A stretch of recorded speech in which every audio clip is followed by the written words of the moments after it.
luwalhati sa Diyos sa kaligtasan.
Manalangin tayo.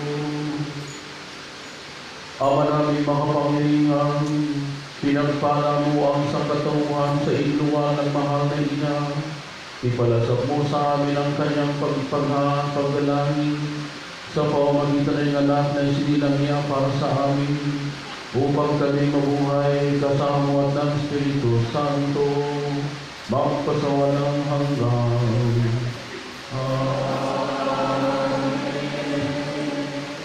Magsiupo po at makinig sa pagpapahayag ng salita ng Diyos. Sa unang pagbasa, ang napakagandang panalangin sa unang pagbasa ay ginamit ng mga pari sa lumang tipan upang basbasan ang sambayanan ng Diyos.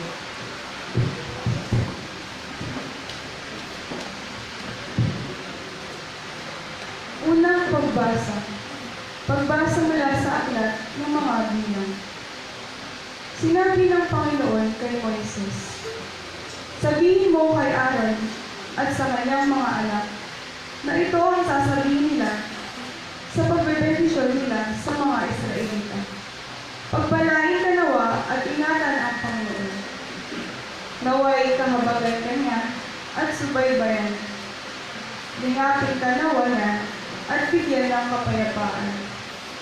Ganito nila babanggitin ang pangalan ko sa pagbebendisyon sa mga Israelita at pagpapalain ko ang mga ito. Ang salita ng Diyos. Salamat sa Diyos.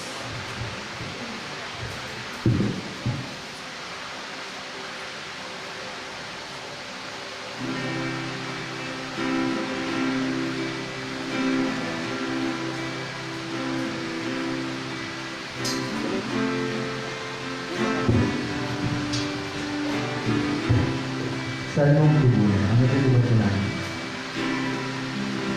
Ay, pagpalain tayo ng Diyos at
Sa pagdating ng takdang panahon, naging tao ang anak ng Diyos. Si Maria ang pinagmula ng pagkatao ni Jesus, ang siyang kadakilaan ng isang katauhan. Pagbasa mula sa sulat ni Apostol San Pablo sa mga taga-Galacia. Mga kapatid, noong dumating ang takdang panahon, sinugo ng Diyos ang kanyang anak. Isinilang siya ng babae at namuhay sa ilalim ng kautusan upang palayain ang mga nasa ilalim ng kautusan. Sa gayon, tayo'y mabibilang ng mga anak ng Diyos. Upang ipakilala kayo'y mga anak ng Diyos, pinagkalooban niya tayo ng Espiritu ng kanyang anak, nang tayo'y makatawag sa kanya ng Ama, Ama ko. Kaya't hindi ka naalipin, kundi anak. Sapagkat anak, ikaw ay tagapagmana ayon sa kalooban ng Diyos. Ang salita ng Diyos. Salamat sa Diyos. Magsalita.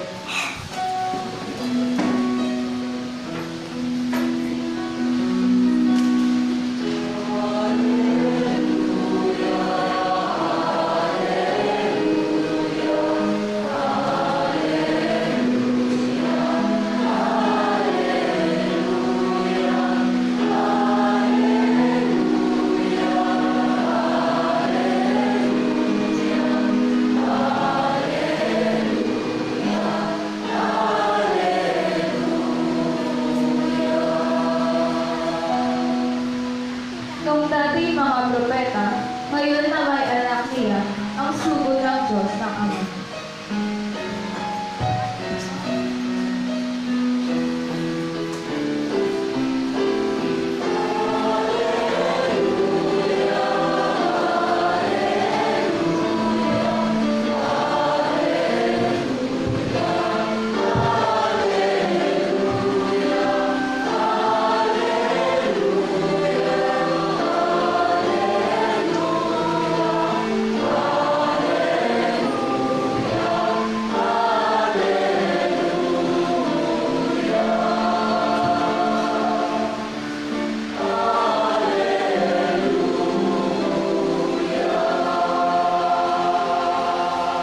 Sumainyo ang Panginoon. Ang mabuting balita ng Panginoon ayon kay San Lucas. Papuri sa iyo, Panginoon.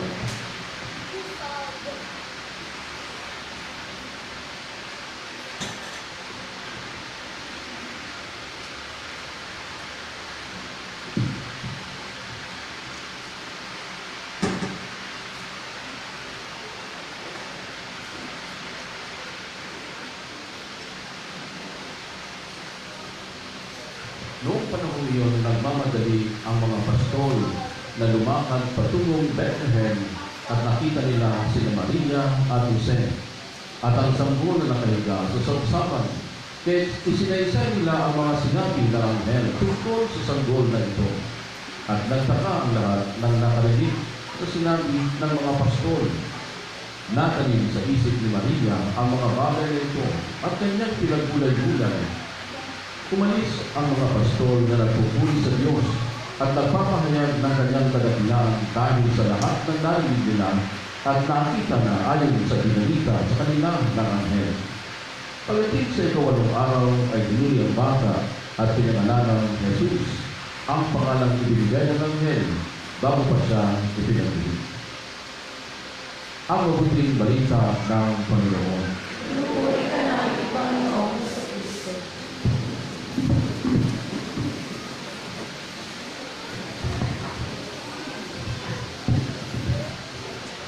Happy New Year po.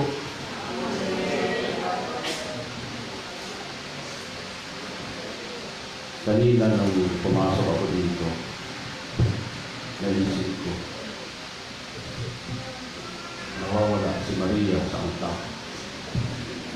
Ang iniisip ko kanina, paano yan?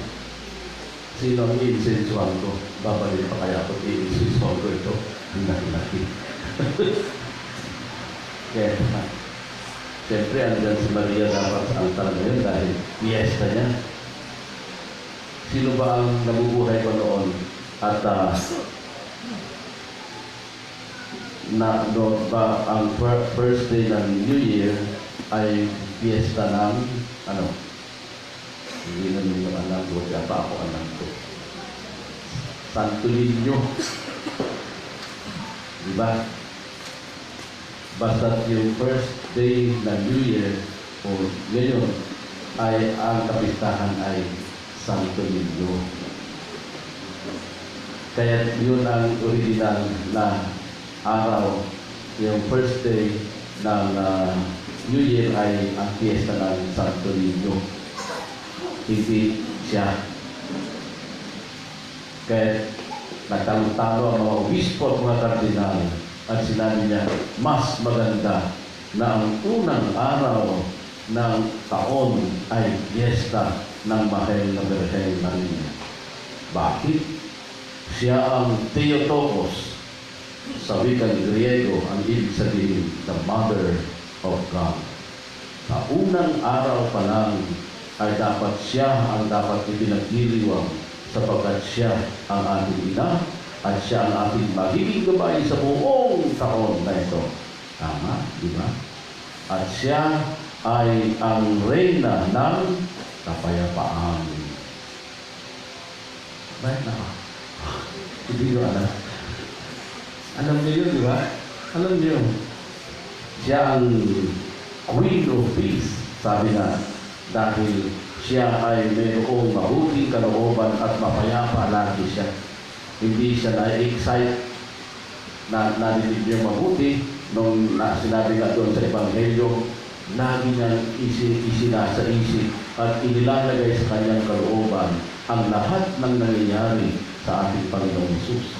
Hindi siya nagtatanong, hindi siya na-excite, hindi siya kung ano-ano man ang sinasabi niya, kundi ito'y kanyang pinagbubulay-bulayan.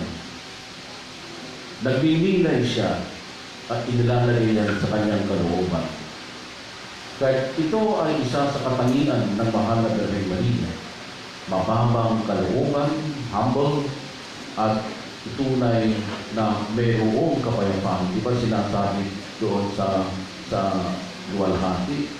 Luwalhati sa Diyos sa kaitasan at sa lupa'y kapayapaan sa mga taong mayroong mabuting kalooban. Kaya ito ay isang pagbabago ng liturya ng ating simbahan na ang Mahal na Birhen Maria inilagay sa unang araw ng taon. At ang feast ng Santo Niño ay inilalagay pagkatapos ng tinatawag natin pagpapakita. Wala na, binura na nila yung Feast of Three Kings. Wala na yun. Wala na sa kapistahan ng ating liturya yun. Yung tatlong hari. Kasi napakarami ng hari ngayon eh. Chowking, Burger King. Lahat ng mga daming pan. Puro mga king na sila. Kaya inalis na yun ng simbahan natin. Kaya inilagay yung second Sunday ay ang kapistahan ng pagpapakita ng ating Epiphany. At pagkatapos ng Epiphany ay ang kapistahan, the third Sunday of January ay kapistahan ng Santo Niño. Yan po ay sa Pilipinas lang. Sa Pilipinas lang, isang napakaganda, garbo na kapistahan. Ang unang imahin na dumating sa Pilipinas at inihandog sa mga unang Kristiyano noong 1521. Saan yun? Cebu.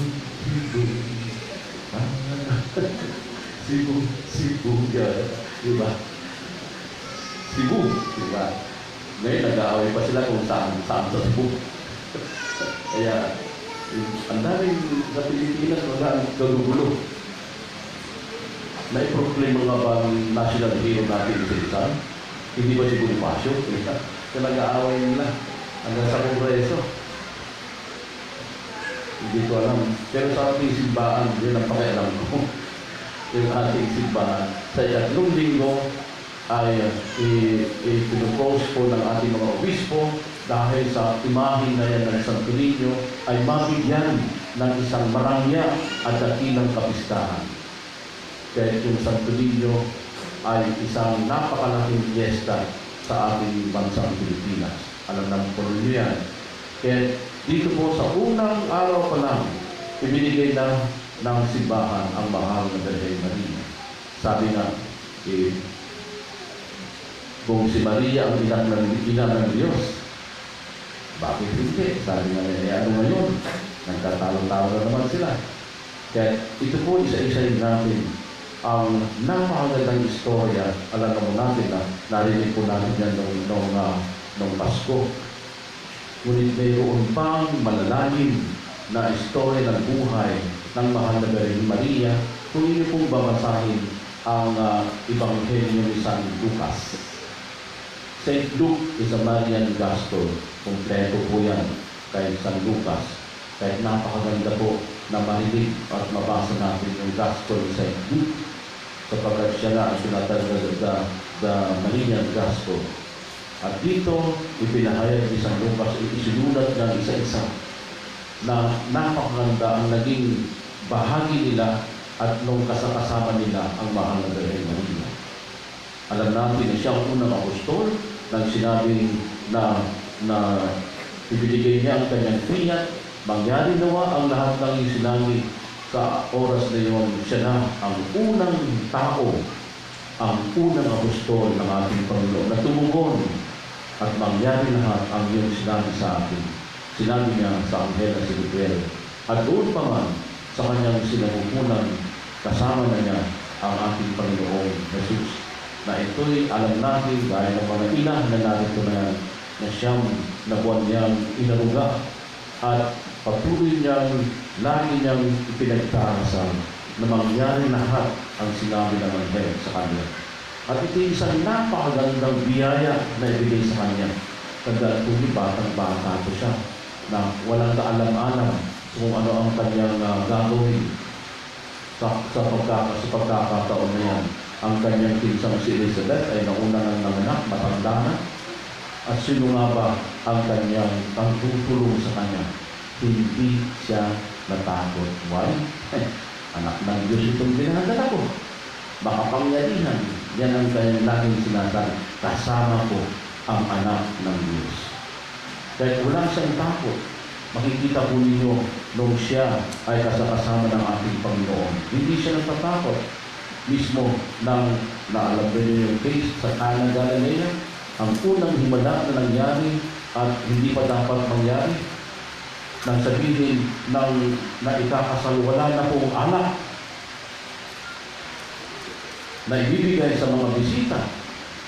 Ang sabi ng Panginoong Jesus, ano ngayon? Ano ngayon? Hindi pa na oras. Ngunit naging tagapamagitan ng mahal na Birhen Maria. Sundin ninyo lahat ang kanyang sasabihin.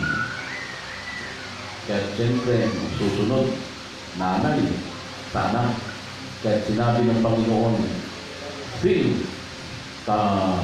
biglagan ninyo ng tubig ang lahat ng tapayan na yan.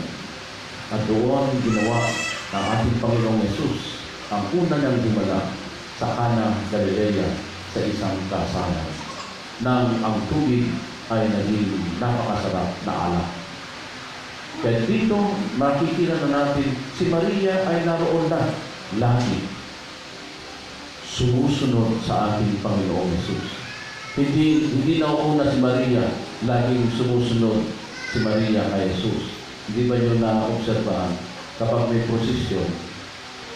Diba? Nandoon lagi sa likod ang mahal na Birhen Maria. Sa Santo Entierro, pagkatapos ng Santo Entierro, naroon ang imahen ng mahal na Birhen Maria, Dolorosa. At lahat ng mga imahen na yan ay laging ang ating mahal na ina ay nasa likuran ni Jesus.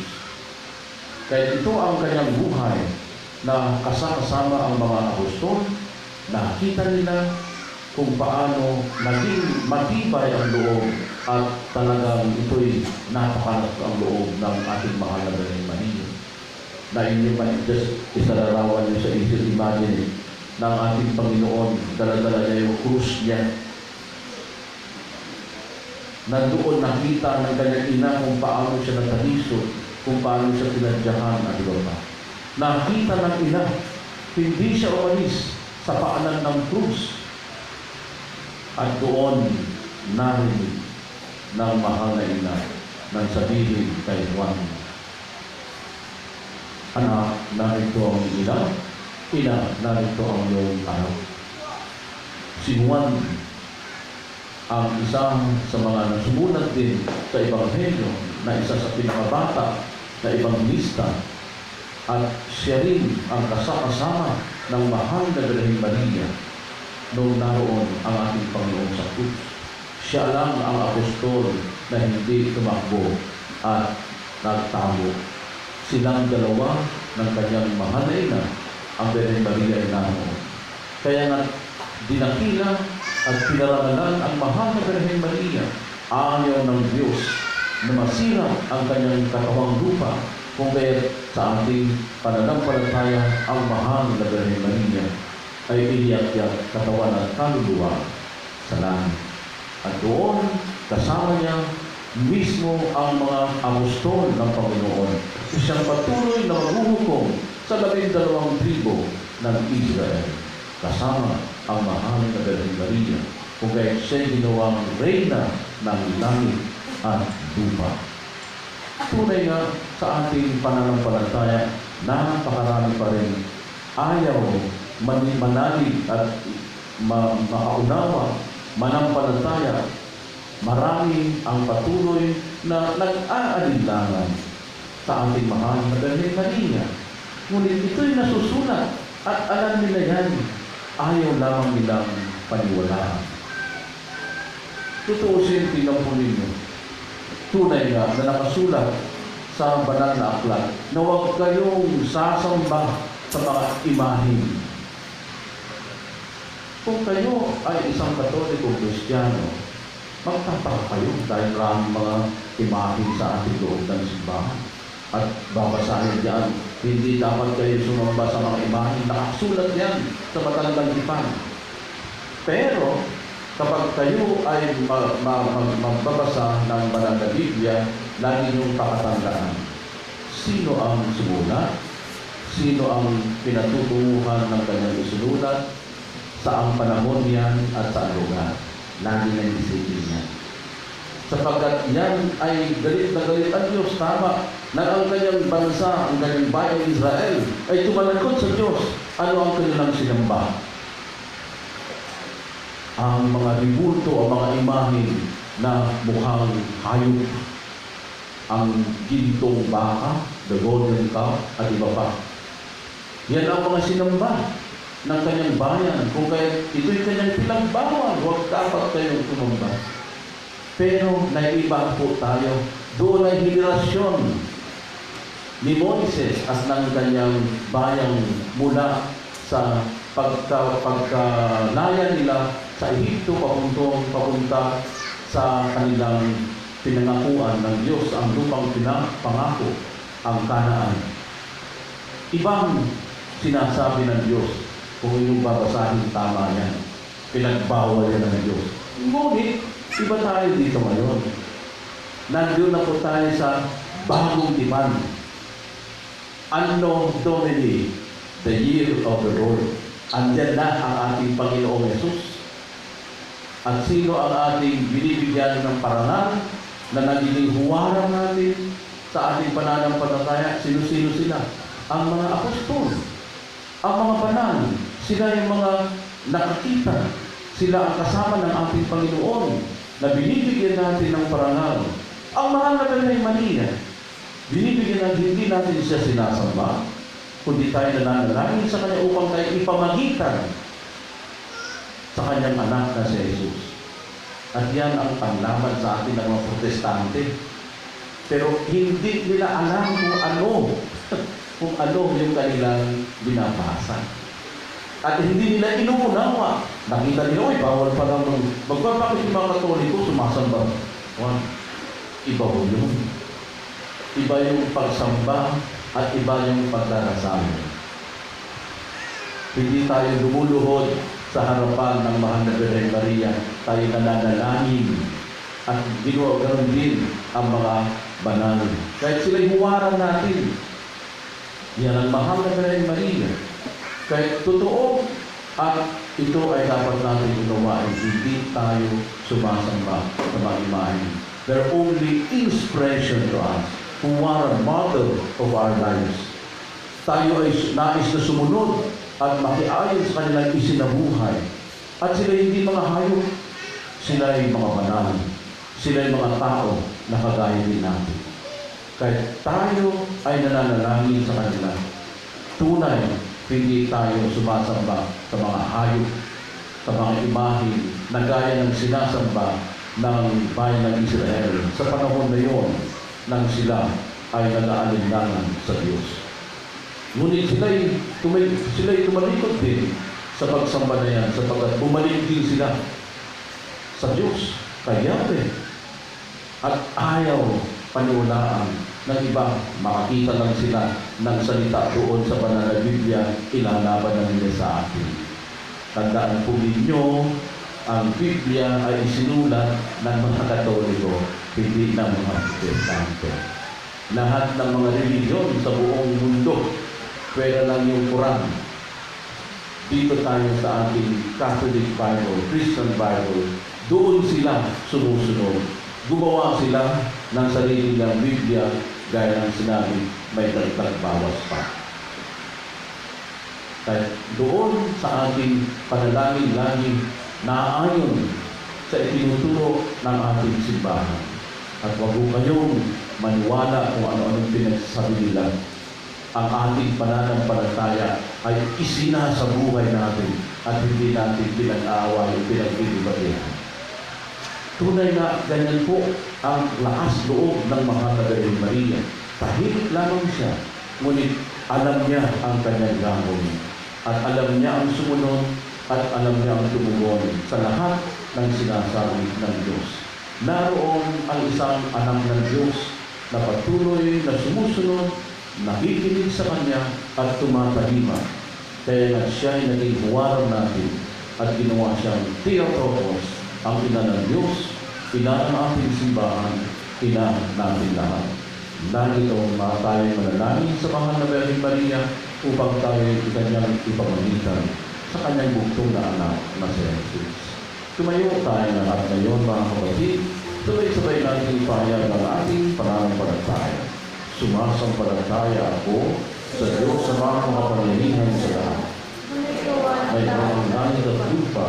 Sumasampalataya ako sa Kristo, isang anak ng Diyos, Panginoon nating lahat, ng katawang tao sa lalang ng Espiritu Santo. Ipinanganak ni Santa Maria Birhen, pinagparasakit ni Poncio Pilato, ipinato sa krus, namatay, inilibing, nanalo sa kinaroonan ng mga imahan, nang may katong araw na buhay na muli, umakyat sa langit, narunod sa kanan ng Diyos sa mga makapangyarihan sa lahat. Doon nagugulang pa dito ang hukom sa buhay at sa namatay ng tao.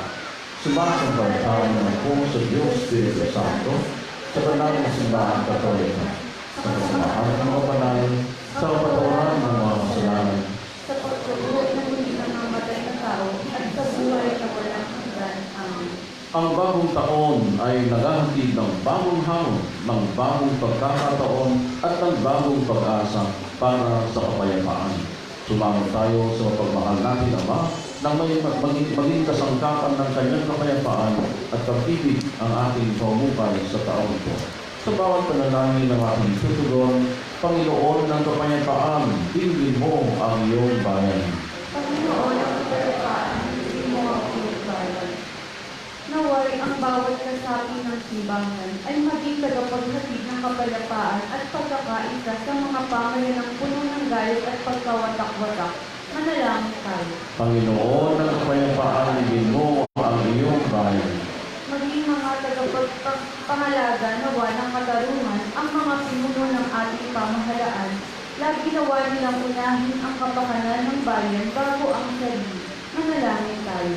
Panginoon ng kapayapaan, tingin mo ang iyong bayan. Sa panalangin ng Ina ng Diyos, bubuksan nawa ang isip at puso ng mga pumapanig sa terorismo fanatisismo, at sa kultura ng kamatayan. Manalangin tayo. Panginoon ng kapayapaan, digin mo ang iyong bayan. Naramdaman nawa ng mga kapatid natin Kristiyano na ngayon nakararanas ng pag-uusig ang pag-ibig ng anak ni Maria, ang prinsipe ng kapayapaan. Manalangin tayo.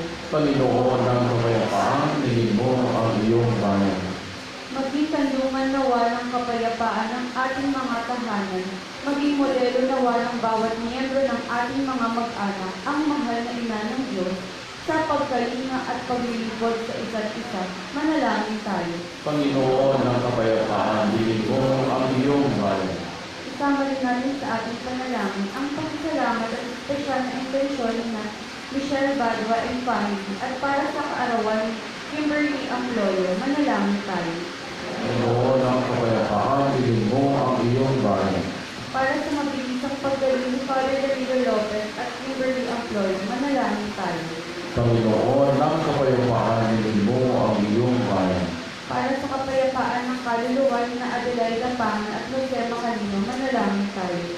Panginoon ng kapayapaan, digin mo ang iyong bayan. Digin mo ang aming panalangin, O Ama. Mapahalagahan nawa namin ang bagong taon, kaloob mo, upang kami ay makapaglingkod sa iyo at sa aming kapwa, tulad ng Birhen Maria. Hinihiling na ito sa pamamagitan ni Kristo, aming Panginoon. Amen.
dalangin natin ay kalugdan ng Diyos sa mga makapangyarihan.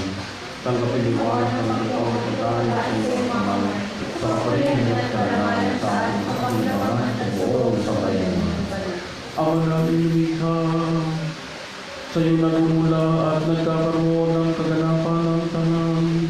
Sa dakilang kapistahan ito ni Maria na inanganak mong Diyos at ito, may pagdiwang nawa namin ang pasimulaan ng bagong taon at paratingin mo kami sa kaganapan nito sa pamamagitan ng Jesucristo kasama ng Espiritu Santo magpasawalang hanggan.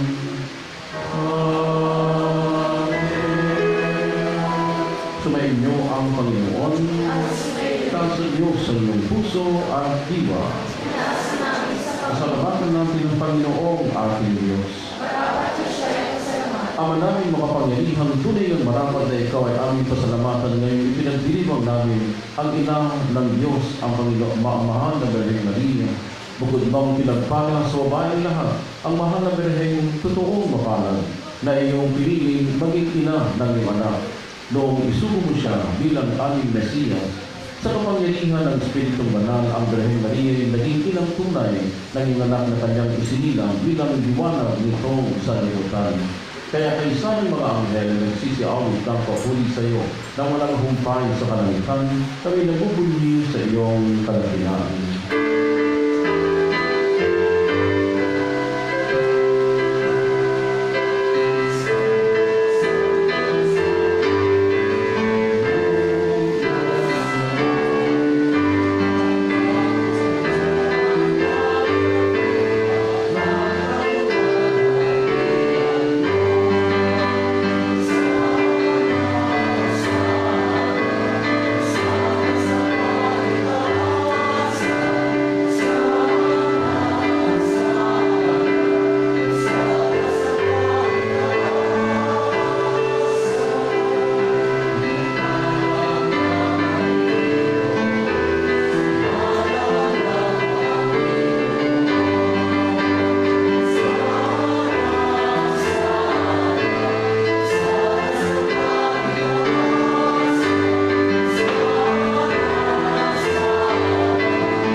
Espiritu Banal ang mga kaloob na ito upang para sa aming maging katawan ng dugo ng aming Panginoong Jesucristo.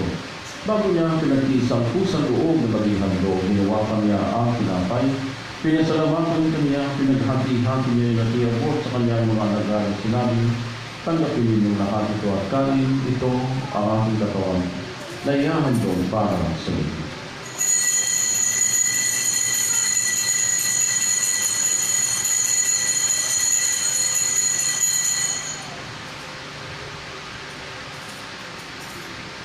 Ngayon naman na matapos ang mapunan, hinawakan niya ang kalis, ulit kanya at pinasalamatan. Iniabot niya ang kalis sa kanyang mga alagad. Sinabi, tanggapin ninyong lahat ito at inuminin ko ang kalis ng aking dugo, ng bagong at walang hanggang tukan. Ang aking dugo na inubukos para sa inyo at para sa lahat, sa ikapagpapatawad ng mga kasalanan. Gawin niyo ito sa pag-alala sa akin.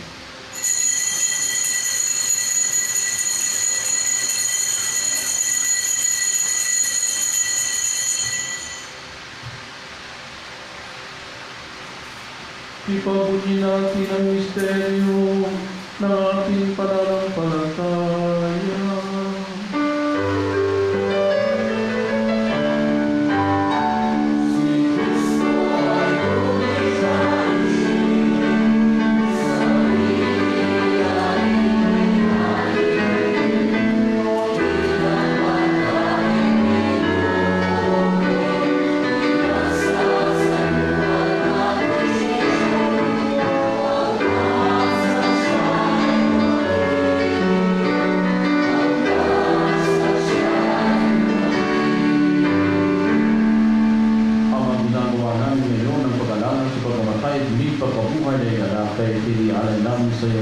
Ang tinapay na nagbibigay buhay ng kalis na nagkakaloob ng kaligtasan. Kami nagpapasalamat dahil kami dinala para tumayo sa harap mo para maglingkod sa iyo. Isinasama namin kami magsasalo-salo sa katawan ng dugo ni Kristo ay mabuklod sa pagkakaisa sa pamamagitan ng Espiritu Santo. Ama, linapin mo ang iyong simbahang nagdarang sa buong daigdig. Puspusin mo kami sa pag-ibig kay San Francisco na aming Papa, ni Bartolome na aming Obispo at lahat ng kaparian. Alalahanin mo rin ng mga kapatid naming lahing-lain na may pag-asang sila'y muling mabuhay gayong din ng lahat ng mga pumanaw. Kaawaan niyo sila at patuloyin sa iyong kaliwanagan. Kaawaan mo at pag-itapatin kami lahat ng makasama sa iyong buhay na walang wakas. Kaysa ng mahal na Birhen Maria na iyong ng Diyos, kaysa ni San Jose na kanyang esposo, kaysa ng mga apostol at ang lahat ng mga banal na namuhay dito sa daigdig ng kadugod-dugod sa iyo. May pagdiwang nawa namin ang pagpupuri sa ikararangal mo sa pamamagitan ng iyong anak na aming Panginoong Heso Kristo. Sa pamamagitan ni Kristo, kasama niya sa Kanya, ang lahat ng parangal at papuri ay sa Panginoon Diyos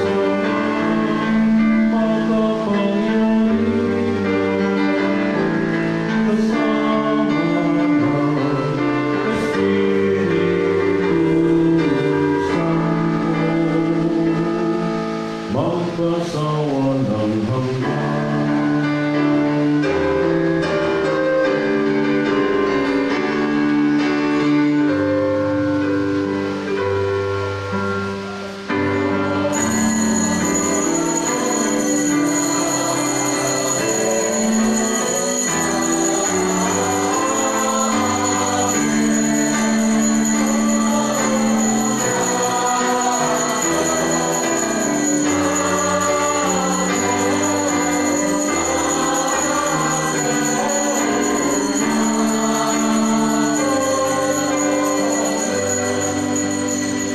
Bilang isang pamilya ng Diyos, sa mga kapatid, awitin natin ang alay ang panalangin tinuro sa ating lahat.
Hinihiling namin sa niya sa lahat ng masama, pagkalooban ng kapayapaan araw-araw, iligtas sa kasalanan, ilayo sa lahat ng kapahamakan, samantalang aming pinananamita ng dakilang araw ng pagpapahayan ng tagapagligtas namin sa Heso Kristo.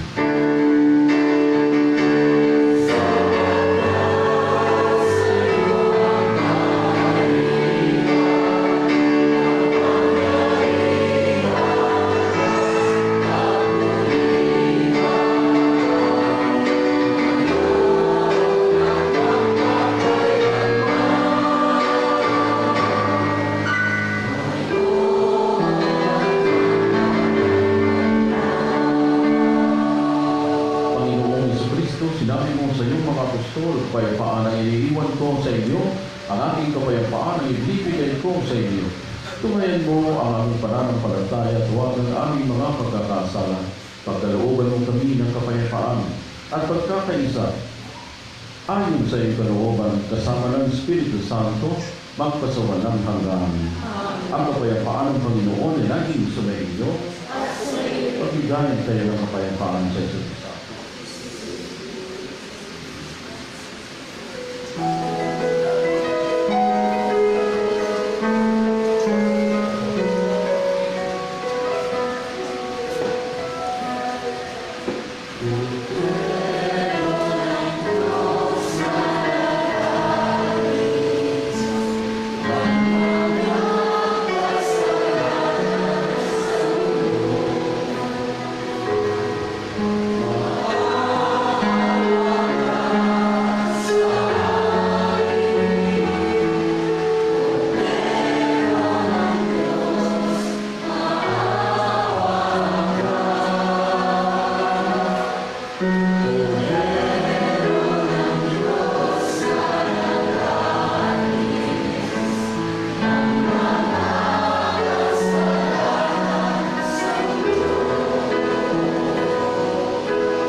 Narito si Kristo, ang kordero ng Diyos, ang siyang ilaw ng mundo. Mapapalad tayo lahat ngayong inanyahan sa kanyang banal na hiling. Panginoon, hindi ang karapat dapat magpatuloy sa iyo, ngunit sa isang salita mo lamang ay dahil.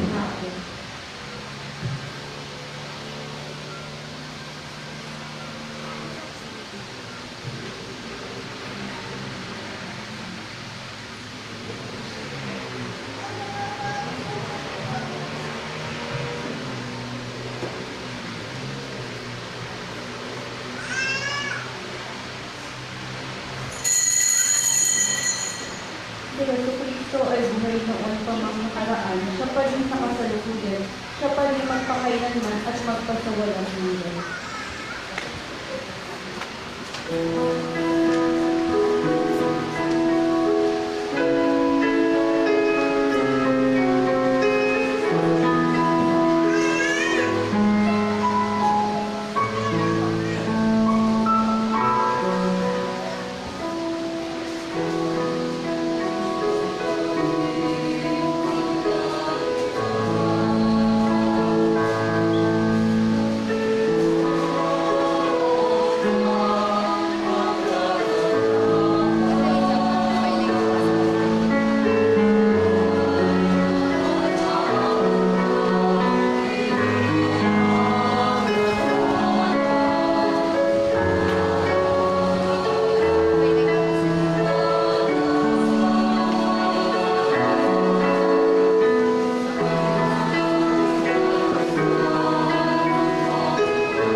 Amen.